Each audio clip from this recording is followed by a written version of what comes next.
violence unfolded in tiny Leland, Mississippi. We gotta do better. We're in the homecoming, man. Authorities say 6 were killed after a shooting on Main Street following the town's homecoming football game Friday night. People who were enjoying themselves and last night found themselves faced with violence that no community should be faced with. The victims ranging in age from 18 to 41. Across the state, another deadly shooting. We have a medical call at Heidelberg High School. It's going to be multiple people shot. This one at a high school football game in the small town of Heidelberg, where officials say 2 people died.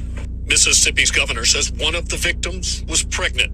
Police today arresting an 18-year-old suspect. And in Rolling Fork, Mississippi, a 3rd shooting outside of a local football game there last night. Authorities there arresting 2 individuals. While back in Leland, the search for the gunman continues. City leaders asking for help. This is not a time to keep your mouth closed. It's a time you open your mouth. You can save a lot of lives if you open your mouth and tell us what you have seen. The mayor working to heal a community in pain and on edge. Please pray for Leland, Mississippi. Pray for your city, and let's pray for this country. Jay Gray joins me now from Leland. And Jay, what do we know about the investigation tonight and the other victims there?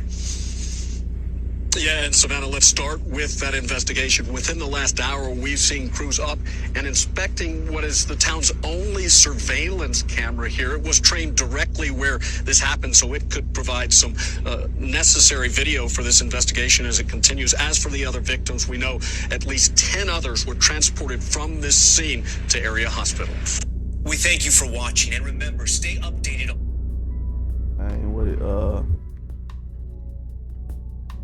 What's up? Product of Producing Justice.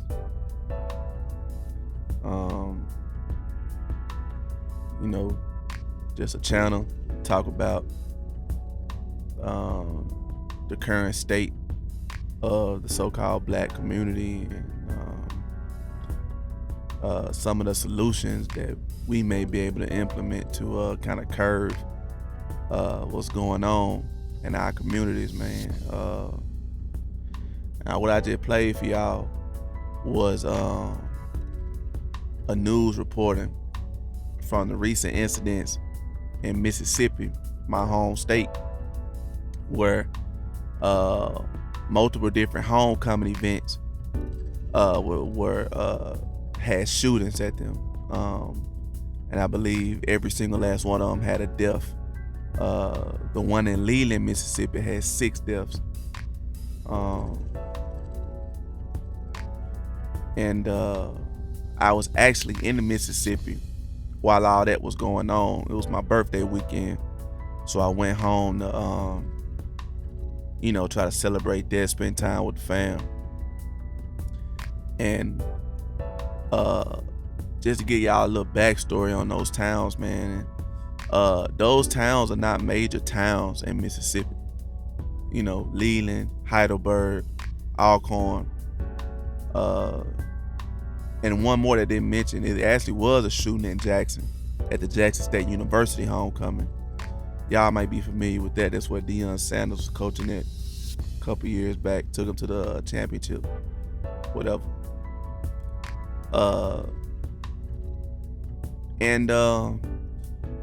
Man, just being there while all that was going on, man, it really just felt like the end of the world, man. It felt like a war zone was going on around me, Me and my family, we was on Facebook, and we were just watching the headlines roll in back to back to back, 6 dead over here, 3 dead over here, 1 dead over here. And I'm like, man, what is going on? It sound like war. It sound like war broadcasting. If you've ever listened to those old radio broadcasts where they broadcasting about the war and we just lost Bunker Hill, or if you go look up those old war radio and how they was just play by play. And that's what it felt like when I was down there, just being on Facebook and watching the headlines roll through. It's like every hour another headline was coming through. Man, and product of producing justice. The reason what inspired me to make this channel was the teachings and writings of Mr. Neely Fuller Jr. and Dr. Francis Cress Welsing and other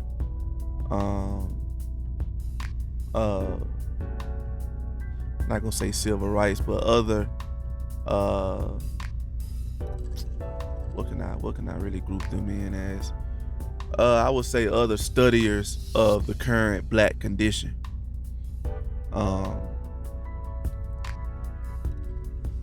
And white supremacy.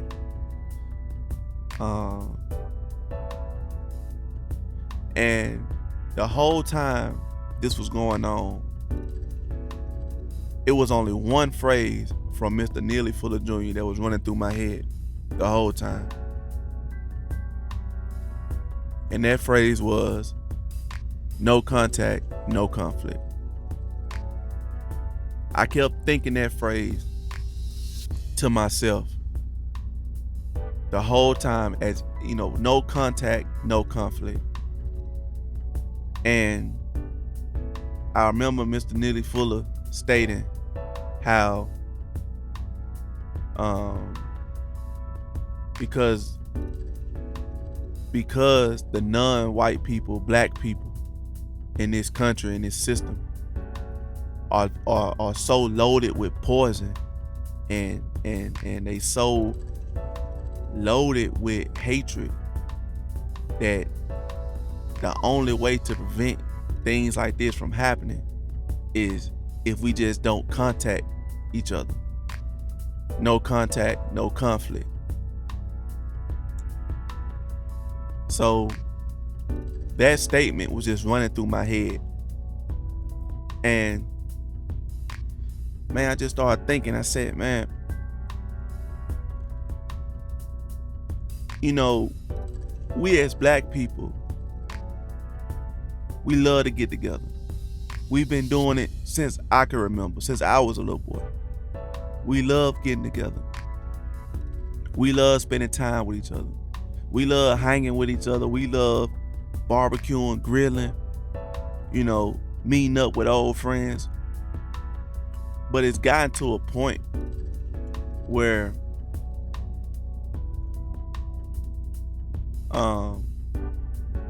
we have been so loaded with this poison from this system that it's a ticking time bomb. And Neely Fuller Jr. used to always say, you know, whenever black people get together, it's the 3 T's. It starts off tacky, then it evolves into trashy, then it turns damn right terroristic. And if you look at a lot of these stories, he was exactly right. He was exactly right. He was exactly right how it starts off tacky, then it transitions to trashy, then it just ends up downright terroristic.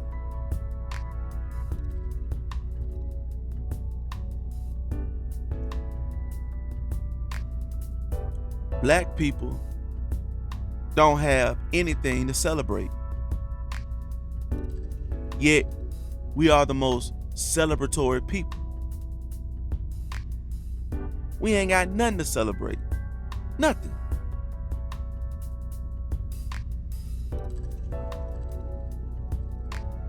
We ain't got nothing to celebrate.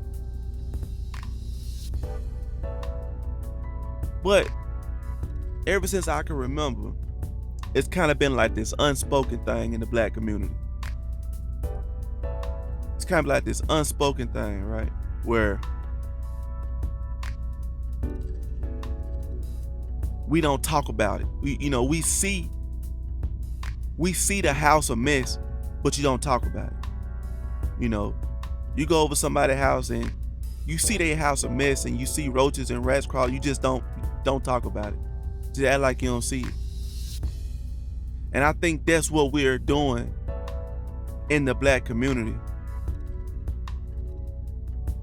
We're We're acting like we don't see it. Because if we truly looked at it and we told ourselves the truth about what we saw,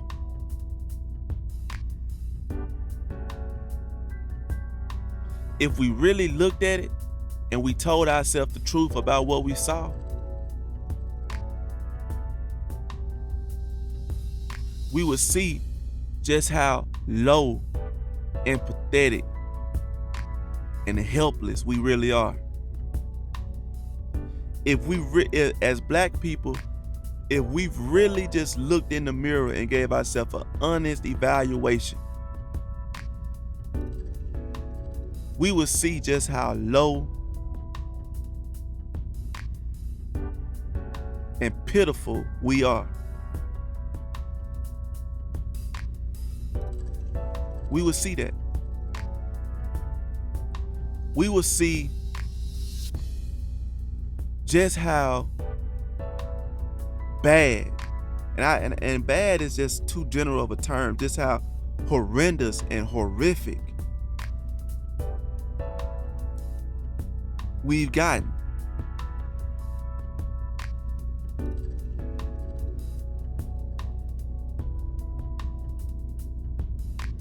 And we keep turning a blind eye to it. It's kind of like you know you have an infection in your leg, but instead of going to see the doctor, getting on antibiotics and starting treatment, you act like you don't see it and you cover it up and you going on down to the barbecue anyway, knowing you got an infection.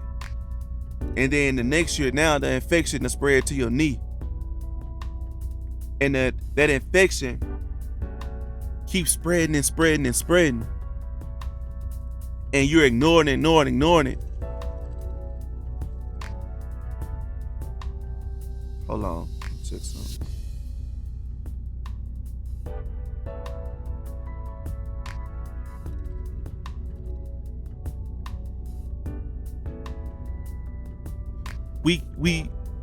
We keep ignoring this infection that we have in the collective black body. We keep ignoring it. And instead of going to get the help we need, instead of going to get the attention we need, we ignore it. We ignore it.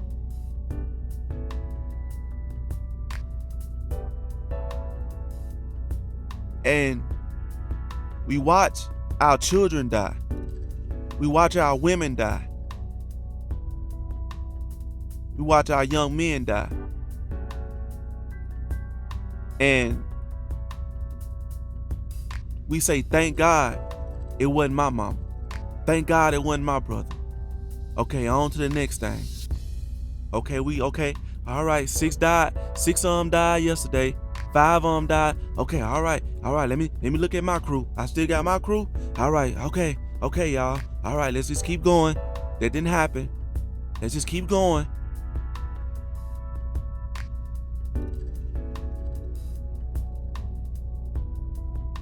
It's ridiculous. It's ridiculous.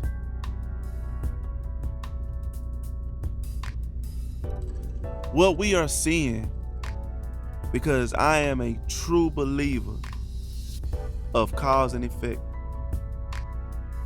just like Mr. Neely Fuller was. I am a full believer in cause and effect. We are seeing the effects of something. What we're witnessing in the black community right now is not random. It's not just happening. We are witnessing the effects of something. Nothing just pops out of thin air and start happening. There's always a cause for any effect you see.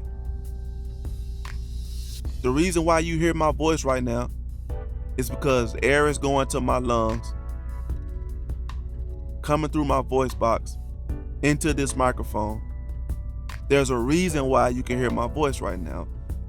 It's not just coming out of nowhere.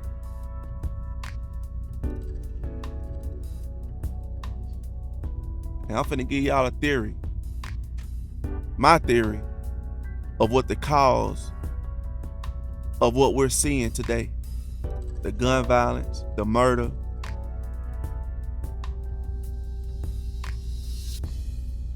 And it all boils down to this.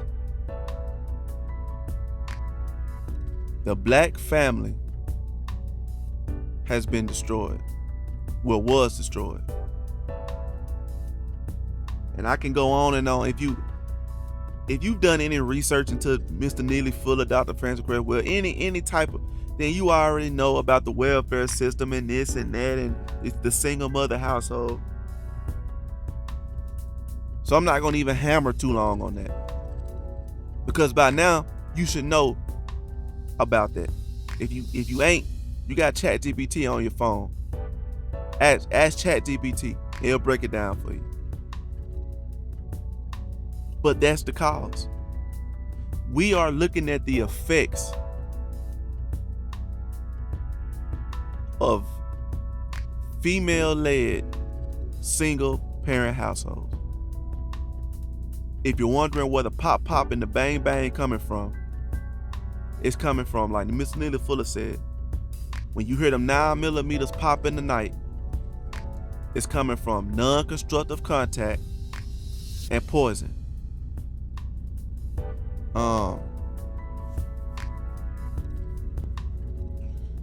It's poison. Hold on. It's poison. And we've been loaded with it. Every single black person, every single non-white person has been loaded with this poison.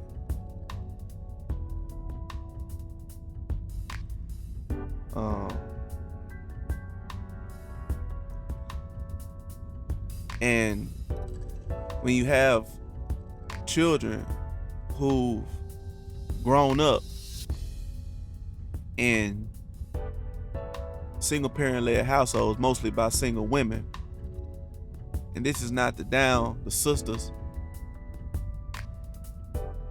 because 9 times out of 10 they was just doing what they had to do, to raise kids.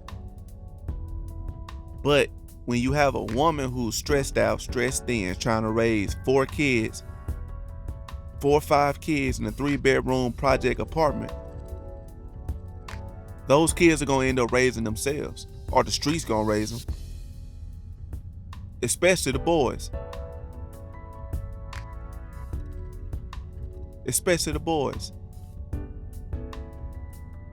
What is a 4'9", 5'5", 5'6", 5'9", 5'11" black woman? I know I just gave y'all a whole bunch of height ranges, but I'm just saying the average height of a black woman. What is she gonna do with a teenage boy who nuts done drop?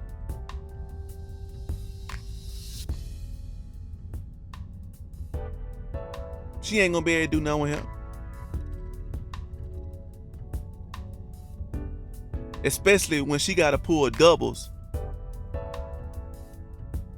just to put food on the table. Everything those kids are learning, they're learning from school. And when you live in a poor neighborhood, you live in a poor tax zone, then your school is going to be poor. So what happens?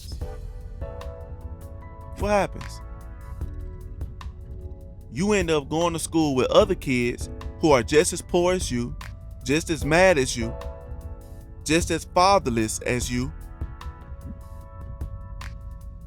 And that's where the gangs come in at. That's where the anger, because now you got a bunch of boys with a bunch of anger, and they all huddled up on top of each other. What is that a recipe for? It's not a recipe for learning, I tell you that. It ain't a recipe to learn nothing. It ain't a recipe to to learn how to be the most constructive, productive person you could possibly be. It's not that. Because if it was that, we would see the results of that. But what are we seeing the results of? We're seeing the results of angry young men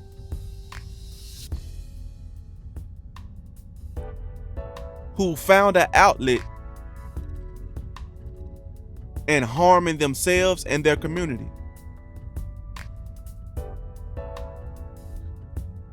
Hold on.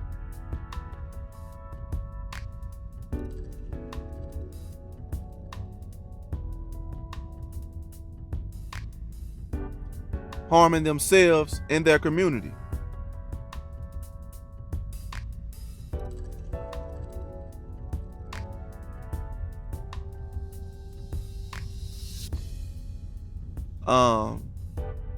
A lot of these young guys don't know how to handle their emotions when it comes down to dealing with young women. I just saw a story today out of Tennessee where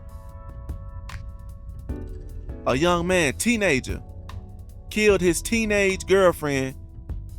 She was pregnant with his baby. He killed her over a disagreement.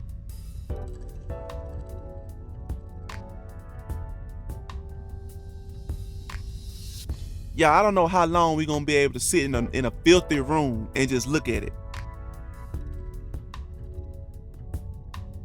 You know, and I get on social media and I see we still going to the football games. We still going to the tailgates. We still lighting the grill up. We still popping the bottles. We still paying attention to the local rapper who just got out of jail and he just dropped a brand new First Day Out song. And this is why the black community ain't going nowhere. You know, I really wanted to make this channel to propose some solutions to what we could do as black people to dig ourselves out of this hole we find ourselves in. That's what I really want to make this channel for. But the more I live and the more I see and the more I observe about our people, you know, I just don't think that's gonna happen anytime soon. I think we're so dependent on a system that is hell-bent on killing us.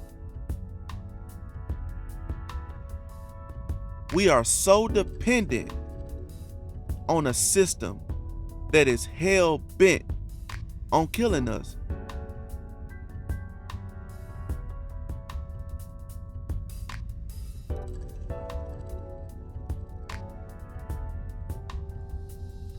A system that's hell-bent on killing us.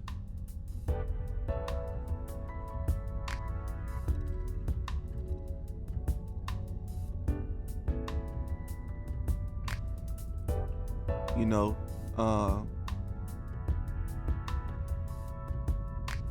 and the elders, they halfway scared to speak out because, let's keep it honest, a lot of them feel like they can't talk because they still involved with some of the same stuff the young folks doing, especially the older men.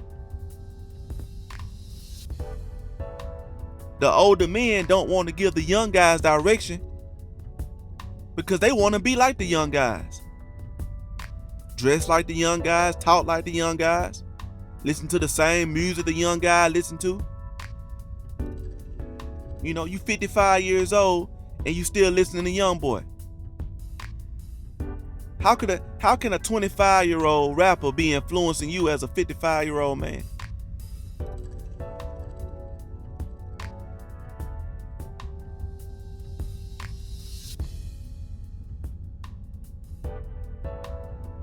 Then a lot of the young guys don't respect the older guys because the older guys want to have sex with their girlfriends. How I'm supposed to look up to you as a father figure when you trying to have relations with my girlfriend. You old enough to be my dad, but you competing with me with my women, because the women your age don't want nothing to do with you, because they know what you're about. They know what you're about.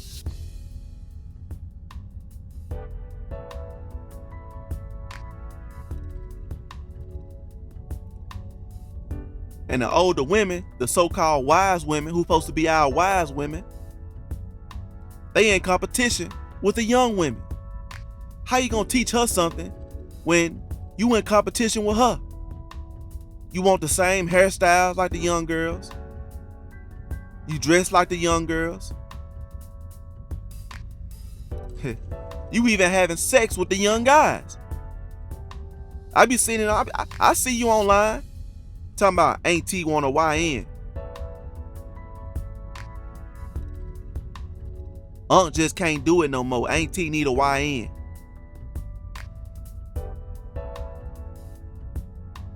Unc just can't do it no more. Ain't T need a YN.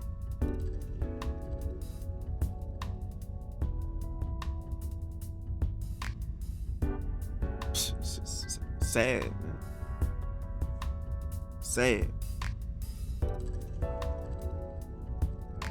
Then brothers like me, or other brothers out here, I see on here, try to give black folks advice on what to do and how to come out of it, and you get called corny, you get called lame. Why you worried about it?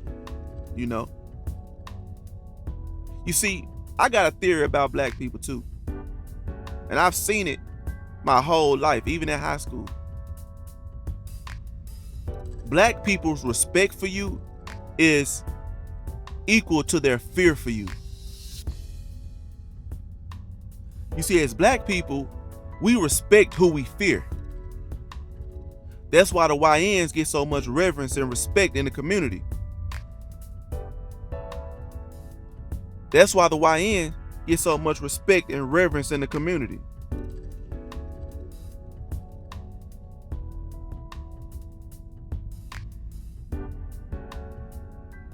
Because everybody's scared of them. Let me tell you something about the YNs.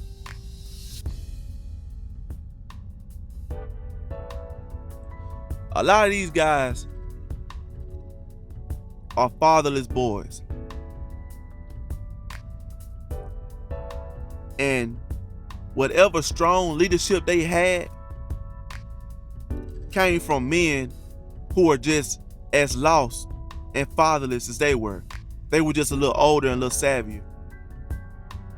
Ain't no more OGs.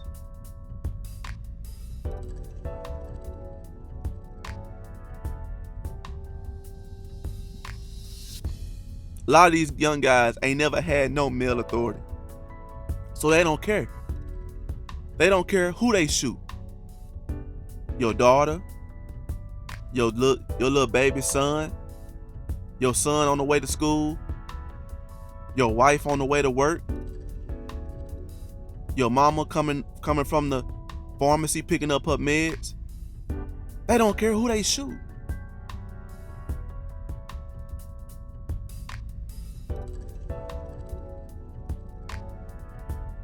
When are we going to admit that we are dealing with terrorists in our community? This is terrorism. Just because they look like you, got the same skin tone as you, come from the same, that don't mean that y'all the same.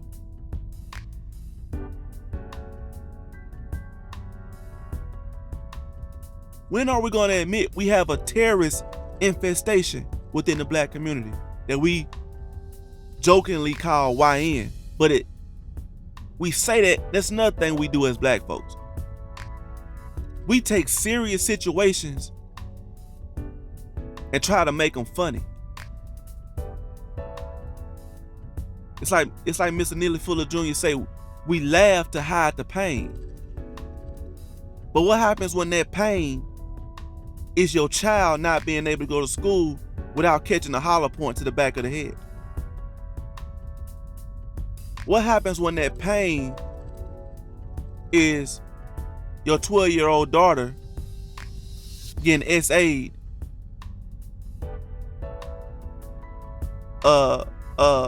walking home from a friend's house? When are we as black people gonna say enough is enough? Oh, let me get this right. Well, I got mine. I got mine.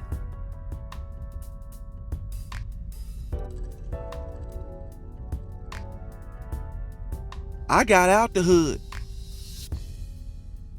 My kids go to a good school. Well, I got me, all I can worry about is me and mine. And that's a symptom of single mother-led households. Because women naturally,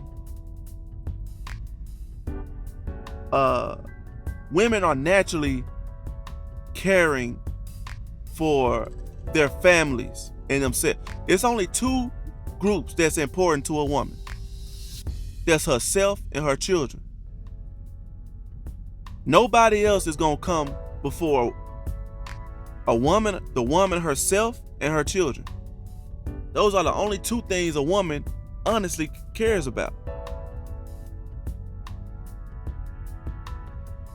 So when you have women leading the community, you no longer have a community. You have what Mr. Neely Fuller said was called struggle units. Struggle units. You don't have families, you have struggle units.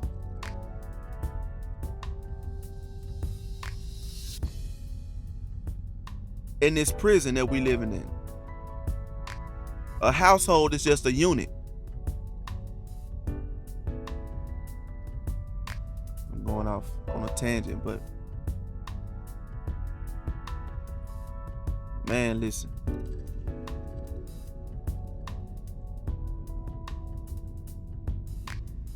Until we start telling the truth about what's going on in the black community, ain't nothing gonna change. Ain't nothing gonna change. We waiting on a president, a law. We always waiting. Waiting. We've been waiting since the 60s. Hell, we've been waiting since we found out we weren't slaves no more. We've been waiting on our 40 acres and a mule. Never came. We've been waiting ever since. Just waiting. Hoping and waiting that a change gonna come.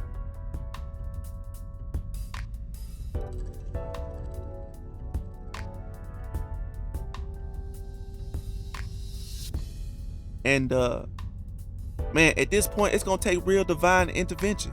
I mean, supernatural divine intervention to get us where we need to be. Myself included. Myself included. It's gonna take real severe, I'm talking about supernatural, almost miracle-like divine intervention to get us where we need to be.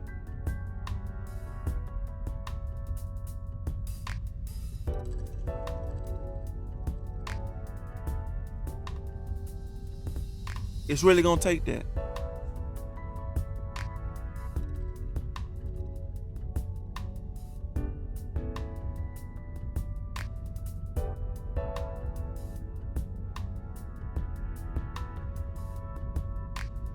My bad, y'all. I got a text. Wonder why they ain't sent me no load yet. Been sitting here all day, but it's all right. I just keep talking. Maybe God set me down today so I could really just voice my opinion about this situation.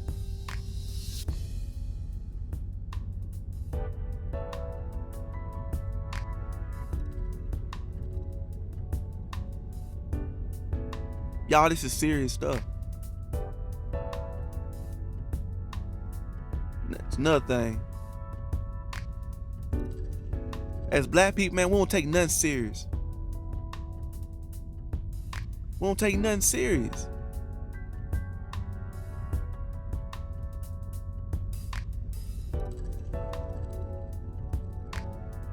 You know, I often think about that movie Friday, and man, Ice Cube is really a genius. Even though that movie was a comedy, it's just one line in there. And I think the character Smokey in Friday is a good representation for black people as a whole.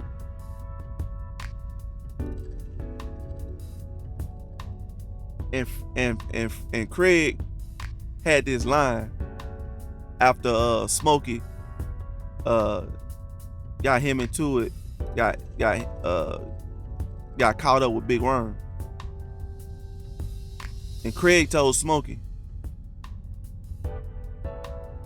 man, you walk up and down the street all day playing. Who playing? You the only one playing.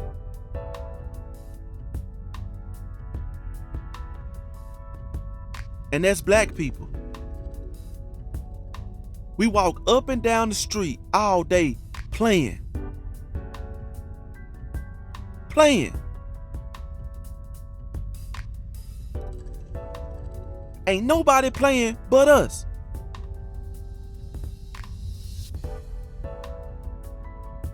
Ain't nobody playing but us.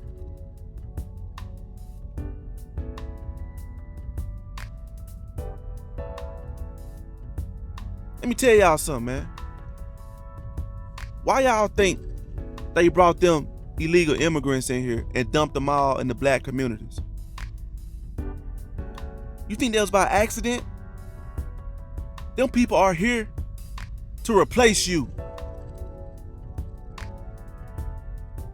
Those people are here to take your jobs. But because black people are so busy playing at the football game, at the basketball game, at the concert, on social media, at the bar, at the club, at the car meet, at the barbecue, at the trail ride,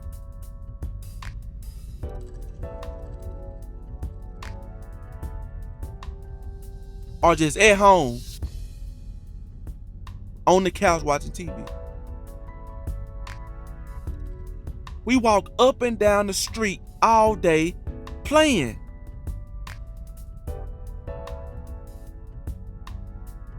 And nobody's playing with us.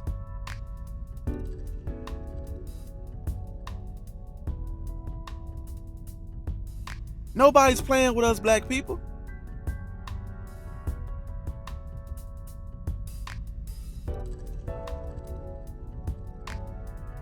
Nobody's playing with us. And matter of fact, they getting ready to deal with us. I don't know if you haven't been noticing. These people are gearing up. What do you think the whole Charlie Kirk and the freedom and every time you look up is new symbols. Symbols. You need to be paying attention. All this dog whistling going around. It's going right over your head because you ain't paying attention. All this dog whistling and MAGA and fatigue and all this stuff is gearing up to get ready to deal with you, black people. To deal with you. And you still playing.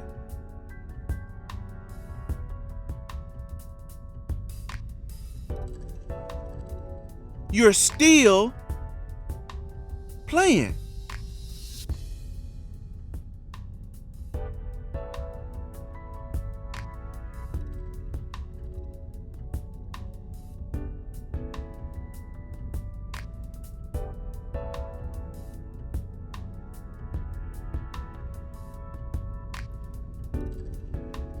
Black children getting aborted at alarming rates. The black marriage is non-existent. The black family is non-existent. The black community, dare I say, is non-existent. But we playing. We got our boots on the ground.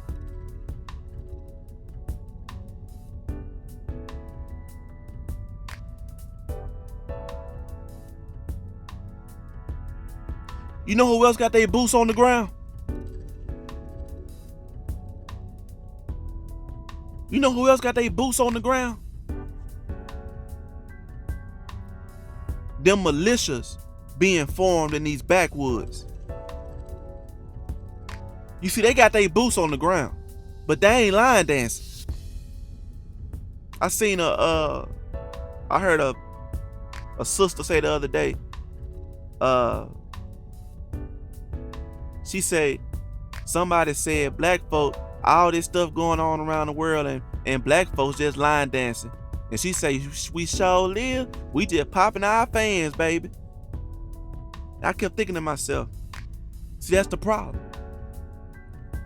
That's the problem. All this stuff going on in the world around you, and you just popping your fans. I seen a video, some black folks, they was I think they had this trail ride that just got done, some type of a field party or something. And the party was clearly over, but you had a group of black folks who decided to just stay in the parking lot. They were gonna keep on dancing. They weren't gonna stop dancing. So these cops came out, these white cops came out and, you know, tried to dismiss them. And the black folks just started getting disorderly and started wanting to fight the cops, and the handcuffs started coming out. And see, I've read the works of Mr. Neely Fuller Jr. I've read the works of Dr. Francis Cress Wilson. I've listened to plenty Kwame Ture lectures, Dr. Claude Anderson. Where Do We Go From Here by Dr. Martin Luther King.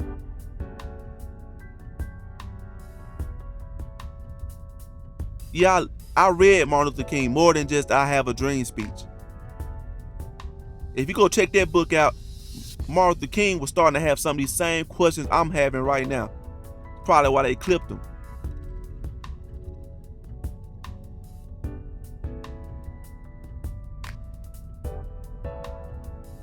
Y'all, I'm not one of these so-called black conservatives on the internet talking about the problems that black people have without understanding the root causes. See, the problem is I understand the root causes. I do. And I'm going to talk more about them on this channel.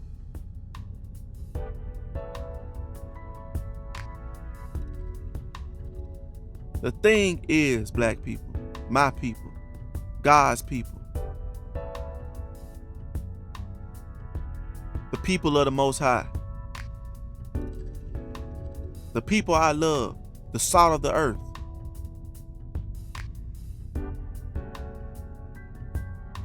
If we don't stop playing,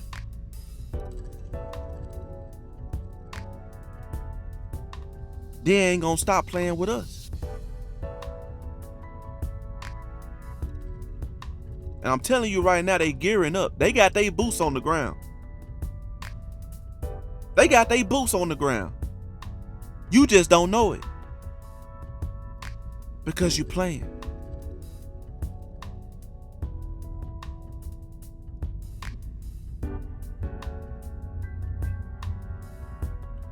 Man, I'm gonna go ahead and wrap it up right here, man. Just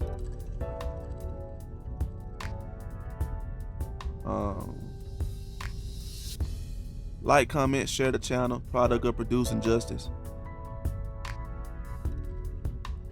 Maybe I'll just be another voice on the internet. Maybe I'll just be another drop in the bucket trying to turn this thing around. But I think I owe it to the late Mr. Neely Fuller Jr. to do the most constructive thing that I think I can do to counteract this. I ain't got a whole lot of money. I ain't got a big platform.